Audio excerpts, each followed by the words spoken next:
Hello hello, இங்க வரியா? நானும் ரவுடியா? இந்த ஏரியால பாத்தே கிடையாது. நான் புது ரவுடியா? நான் நிஜமாலுமே ரவுடி தான். நான் மட்டும் ஒரு வார்த்தை சொன்னேன்னு வச்சுக்கோ, செஞ்சிடுவானுங்க அவனுங்க என்று இந்த வார்த்தைகளோட சில ஆபாச வார்த்தைகளையும் சேர்த்து பேசி பட்ட பகலிலேயே யூடியூபர் ஒருத்தருக்கு மிரட்டல் விடுத்திருக்கு ஒரு போதை கும்பல்.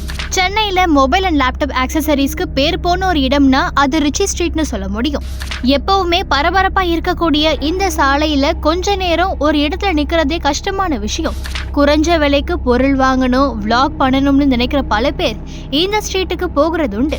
அப்படிதான் தன்னோட யூடியூப் சேனலுக்கு விளாக் எடுக்க அங்க போயிருக்காரு யூடியூபர் நந்தா. வழக்கம் போல தன்னோட நண்பர்களோட பேசிக்கிட்டே கேமராவில் ரெக்கார்ட் பண்ணிட்டு இருக்கும்போது ஆட்டோவில் வச்சு மது குடிச்சுக்கிட்டு இருந்த கும்பல் ஒண்ணு இவங்களை கூப்பிட்டு இருக்கு. இவங்க பேசிட்டு இருக்கும்போது அவரு கூப்பிட்டது கேட்காம கொஞ்சம் தூரம் வரவே கும்பல இருந்து ஃபாலோ பண்ணி வந்த நபர் வழிமறிச்சு கேமராவை பிடிங்கிருக்காரு. டேய் கூப்பிடுறோம்ல, வந்துட்டு போங்கடா, நாங்க தான் நிஜ ரவுடி, பார்த்தா பயமா இருக்கா, பயப்படுறியா அப்படின்னு அந்த கும்பல்ல இருக்க நபர் சொல்லிக்கிட்டே ஆபாசமாகவும் பேசி கேமராவை பிடிங்கிருக்காரு.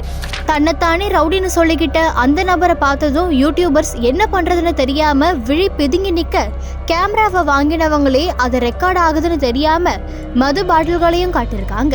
பக்கத்திலேயே காவல் உதவி மையம் இருந்தாலும் யூடியூபர் புகார் கொடுக்காத நிலையில அந்த பகுதியை சேர்ந்த நபர் ஒருத்தர் அந்த கும்பல் கிட்ட இருந்து கேமராவை வாங்கி கொடுத்திருக்காரு. தொடர்ந்து இந்த வீடியோ சோசியல் மீடியாக்கள்ல வைரலான நிலையில தகுந்த நடவடிக்கை எடுக்கணும்னு சமூக வலைதளங்கள்ல கம்ப்ளைண்ட்ஸ் வந்தது.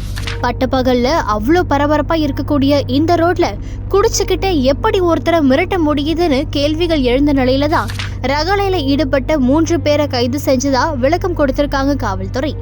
பெரம்பூர் பகுதியை சேர்ந்த ஸ்ரீதர், பார்த்திபன், கிஷோர் ஆகிய 3 பேரை கைது செஞ்சிருக்கிறதாகவும் மேலும் இது தொடர்பா விசாரணை நடந்து வரதாகவும் சிந்தாதிரிப்பேட்டை போலீசார் தரப்புல விளக்கம் கொடுக்கப்பட்டிருக்கு.